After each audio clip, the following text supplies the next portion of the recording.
Hello student, welcome to YouTube channel commerce ओशेंसी।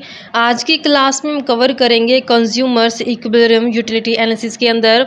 इससे पहले वाली क्लास में मैंने आपको 2 लॉ कवर करवा दिए इस चैप्टर के। Law of diminishing marginal utility complete cover करवाया है। ऐसे ही next law of equilibrium marginal utility complete cover करवाया। अगर अभी तक आपने लास्ट वीडियोस अटेंड नहीं कीजिए ताकि आपकी स्टडी में कंसिस्टेंसी बनी रहे। अगर अभी तक आपने मेरे चैनल कॉमर्स ओशेंसी को सब्सक्राइब नहीं किया, सब्सक्राइब कीजिए ताकि जब भी मैं न्यू वीडियोस अपलोड करूं सबसे पहले नोटिफिकेशन आपके पास जाए, आप वीडियोस को सबसे पहले देखें और आपकी स्टडी बूस्टअप हो। कंज्यूमर इक्विलिब्रियम का मतलब क्या होता है कि कंज्यूमर इक्विलिब्रियम जहाँ पे वो क्या है, अपनी मैक्सिमम सेटिस्फेक्शन ले रहा होता है। कंज्यूमर जितनी उसकी इनकम होती है वो उस अपनी इनकम को खर्च करके वो सेटिस्फाई है कि हाँ जितना उसको सेटिस्फेक्शन चाहिए उतना मिल चुका है, तो वो उसके कोई चांस नहीं होते चेंज करने के। अपने जो एग्जिस्टिंग लेवल होता है उसको चेंज करने का कोई चांस नहीं होता। तो उस केस में हम कहते हैं कि कंज्यूमर क्या है, अब ये इक्विलिब्रियम में आ चुका है, यानी कि संतुलन में आ चुका है। A consumer comes to know about the condition of his equilibrium with the help of utility analysis. तो कहते हैं कंज्यूमर इक्विलिब्रियम कहाँ है, तो उसको हम जानने के लिए उसकी यूटिलिटी एनालिसिस की हेल्प लेंगे। जैसे यहाँ पे कंज्यूमर इक्विलिब्रियम क्या होता है, कहते हैं consumer equilibrium refer to a situation. कहते हैं वो सिचुएशन होती है wherein a consumer get maximum satisfaction, जहाँ पे कंज्यूमर को क्या है अपना मैक्सिमम सेटिस्फेक्शन ले रहे हैं out of his limited income. जितने उसके पास इनकम है उससे वो सेटिस्फाई है उसको खर्च करके। तो यहाँ पे कोई टेंडेंसी नहीं है, कोई चांसेस ही नहीं है कि वो चेंज करे अपने एग्जिस्टिंग एक्सपेंडिचर्स को, क्योंकि वहाँ पे जिस लेवल पे वो आज है वहाँ पे उसको मैक्सिमम सेटिस्फेक्शन मिल रहा है, तो वो चेंज नहीं करना चाह रहा अपने एग्जिस्टिंग लेवल को। तो क्या बोलेंगे, कंज्यूमर क्या इक्विलिब्रियम में या संतुलन में है। इन अदर वर्ड्स ऑफ टाइबर्स साइटोवेस्टी, तो यहाँ पे कंज्यूमर इज इन इक्विलिब्रियम। कहता है ये इक्विलिब्रियम में कंज्यूमर को कब मानेंगे, when he regards his actual behaviour. कहता है अगर उसके एक्चुअल बिहेवियर की रिगार्डिंग बात करें as the best possibles under the circumstances.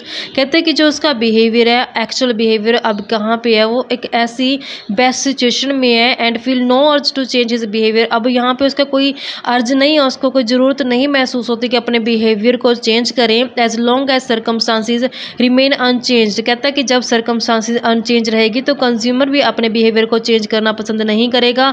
तो जहाँ कंज्यूमर है तो वहीं पे वो अपना रहना पसंद करेगा। तो उसको क्या बोलते हैं कि इक्विलिब्रियम में आ चुका है, कंज्यूमर फुल्ली सेटिस्फाई हो चुका है।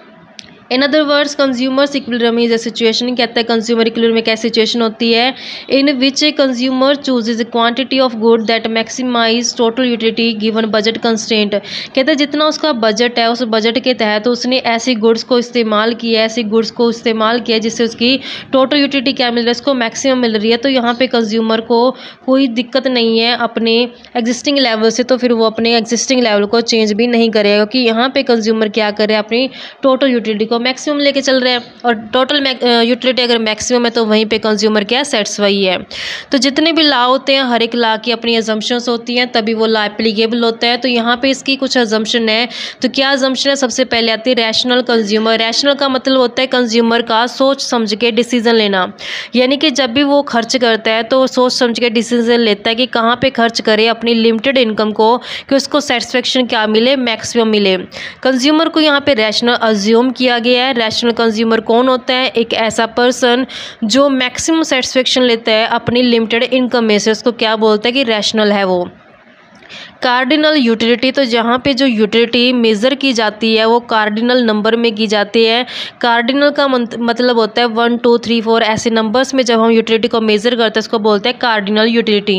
कहते हैं utility of every commodity can be measure in term of cardinal number, जैसे 1 2 3 4 एटसेट्रा। तो यहाँ पे यूटिलिटी मेज़र करेंगे कार्डिनल नंबर के अंदर। नेक्स्ट अजम्पशन आती है कि इंडिपेंडेंट यूटिलिटी होती है।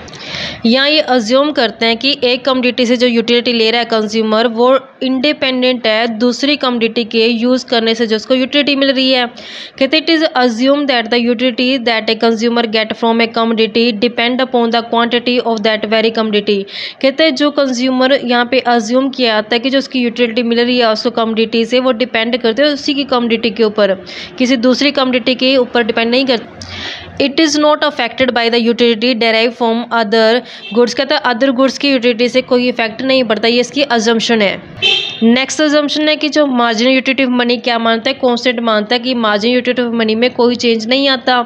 It is assume that money measure the marginal utility of A commodity. कहता है जो मनी मेजर्स होती है उसको किस में मेजर करते हैं, मार्जिनल यूटिलिटी ऑफ कमोडिटी में करते हैं। As such its on marginal utility should remain constant. कहता है जबकि मनी की यूटिलिटी क्या रहती है, कॉन्स्टेंट मानते हैं, क्योंकि जब भी आप गुड्स को कंज्यूम करते हैं, खरीद के लेके आते हैं, तो उसको किस में मेजर करते हैं, मनी में।